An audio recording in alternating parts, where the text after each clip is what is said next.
BRS ప్రభుత్వం, కేసీఆర్ గారి ప్రభుత్వం. ఇది చాలా ఇంపార్టెంట్.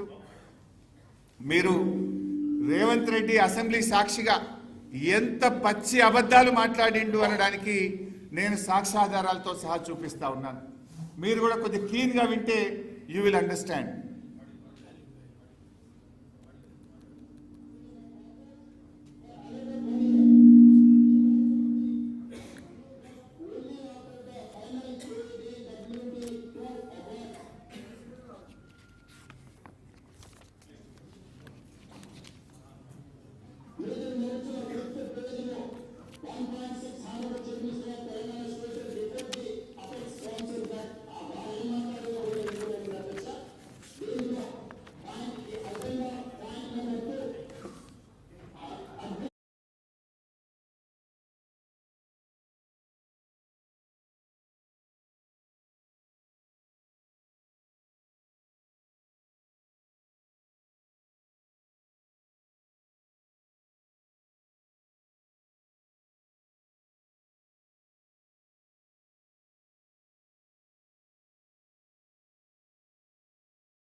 తీసుకుంటే కేసీఆర్ గారు నల్లగొండలో గర్జిస్తే తోక ముడిచి మళ్ళీ ప్రాజెక్టులు వెనక్కు తీసుకుంటున్నామని అసెంబ్లీలో తీర్మానం చేశారు.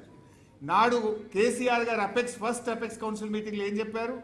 KWD2 అవార్డు అయ్యేదాకా KRMB జ్యూరిడిక్షన్ ఫైనలైజ్ చేయొద్దు అని అంత స్పష్టంగా చెప్పింది. ఈ ఎజెండా 2 చదివిండు, చక్కగా మళ్ళీ ఏడికి పోయిండు? For the existing ongoing and propose. Agenda point number 1లో ఫస్ట్ పారాగ్రాఫ్ చదవలే, డైరెక్ట్ సెకండ్ పారాగ్రాఫ్ చదివిండు. అంటే ఎంత పక్కదో పట్టించే ప్రయత్నం. యాక్చువల్లీ ఇక్కడ చూస్తే చూడండి, ఈ స్టేటెడ్ విత్ మనం ఫస్ట్ 1.3 ఎజెండాలో ఫస్ట్ ఎజెండా ఈ stated with request of government of Telangana to government of India for expediting the award of the tribunal setup under ISRWD Act 1956.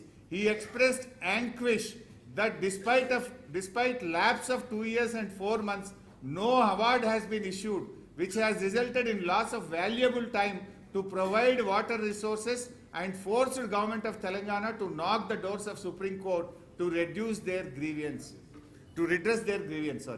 అయితే ఇది ఇంత ఇంపార్టెంట్ పాయింట్ రేవంత్ రెడ్డి గారు అసెంబ్లీలో చదవడు. ఫస్ట్ ఎపెక్స్ కౌన్సిల్లో మొట్టమొదటి మనం ఏం చెప్పినాము? మేము సెక్షన్ 3 కింద జూలై 14వ తారీఖు నాడే కంప్లైంట్ ఇచ్చినాము. ఆ కంప్లైంట్ను ఏడాదిలోగా పరిష్కరించాలి, ట్రిబ్యునల్ ఫామ్ చేయాలి, లేదంటే మీరు ట్రిబ్యునల్ ఫామ్ చేయాలి. కానీ మీరు చేయకపోవడం వల్ల మేము సుప్రీంకోర్టుకు పోవాల్సి వచ్చింది అని తెలంగాణ ఆ మీటింగ్లో చాలా స్పష్టంగా చెప్పింది. ఈ అంశాన్ని రేవంత్ రెడ్డి గారు దాచిపెడతాడు. ఎజెండా 1లో చూడండి, government orders were issued by erstwhile state of Andhra Pradesh for the 2 projects based on surplus water. Telangana is upper riparian state but irrigation is possible only through lift schemes. Telangana will restrict itself within the allocation made by KWD2 and will go ahead with the above 2 projects. KWD2 award ఎప్పుడొచ్చినా సరే మేము పాలమూరు ఎత్తిపోతల పథకాన్ని, దిండి ఎత్తిపోతల పథకాన్ని కొనసాగిస్తాము అని స్పష్టంగా ఫస్ట్ పారాగ్రాఫ్లో కేసీఆర్ గారు ఆ రోజు మీటింగ్లో చెప్పారు. కానీ అది చెప్పకుండా for the existing ongoing. KCR గారు వ్యూహాత్మకంగా ఈ పాలమూరు ఎత్తిపోతల్ని దిండిని కొనసాగిస్తాము, మీరు ఆపద్దు అనే ఉద్దేశంతో గోదావరి కృష్ణలో ఉన్న ఎక్సెస్ వాటర్ని ఎట్లా వాడుకోవాలో కూర్చొని మాట్లాడదామన్నాడు. ఆంధ్రప్రదేశ్కి ఇయ్యలే, వాళ్ళని తీసుకోమనలే, మన ఇద్దరం కూర్చొని మాట్లాడుకొని ఆ సముద్రంలో కలిసి నీళ్ళని how best we can utilize అనేది మాట్లాడుకుందాము అన్నాడు. దానికంటే ముందేమన్నాడు, పాలమూరు ఎత్తిపోతలను దిండిని మేము తప్పకుండా కొనసాగిస్తాము అని చాలా స్పష్టంగా చెప్తే ఈ పారాగ్రాఫ్ ఫస్ట్ పారాగ్రాఫ్ చదవకుండా సెకండ్ చదువుతాడు, డైరెక్ట్ ఈ దీనికి పోయిండు, తర్వాత దీనికి వచ్చిండు, అంటే ఒక సీనియారిటీ లేకుండా మాట్లాడతాడు.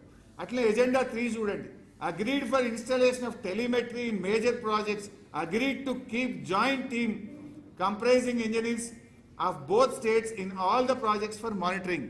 మొన్న ఈ మధ్య మాట్లాడుతుండే ఉత్తమ్, మేమే టెలిమెట్రీ పెట్టమన్నాం, మేమేందో టెలిమెట్రీ. కేసీఆర్ గారు 2016లోనే టెలిమెట్రీ పెట్టాలి, అందులో 2 రాష్ట్రాలకు చెందిన ఇంజనీర్లు ఉండాలని ఇగో ఎజెండా 3లో ఆ రోజే కేసీఆర్ గారు ఒప్పిస్తే ఈయన ఇయ్యాలేందో కొత్తగా మాట్లాడుతున్నాడు. 2016లోనే టెలిమెట్రీ పెట్టించాడు కేసీఆర్ గారు. కేసీఆర్ గారు చాలా స్పష్టంగా పాలమూరు దిండి కొనసాగిస్తాము అని తేల్చి చెప్పిండు. కేసీఆర్ గారు మా ఐఎస్ఆర్డబ్ల్యూడి యాక్ట్ 1956 ప్రకారంగా ఎందుకు ట్రిబ్యునల్ వేయలేదు, వెంటనే వెయ్యండి, మీరు వేయకపోవడం వల్ల సుప్రీంకోర్టుకు పోయినామని ఇంత స్పష్టంగా ఫస్ట్ ఎపెక్స్ కౌన్సిల్ మీటింగ్లో చెప్తే వీటన్నిటినీ దాచి ఓన్లీ సగం పారాగ్రాఫ్ మాత్రమే ఇక్కడ చదివిండు.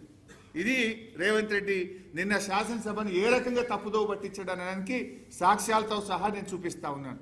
ఇక ఇంకా ఇంతకంటే దారుణం, సరే ఇక్కడనేమో ఒక పారాగ్రాఫ్ ఇడిచిపెట్టి ఇంకొక పారాగ్రాఫ్ చదివిండు కదా, ఇప్పుడు నెక్స్ట్ నేను పోతున్నా.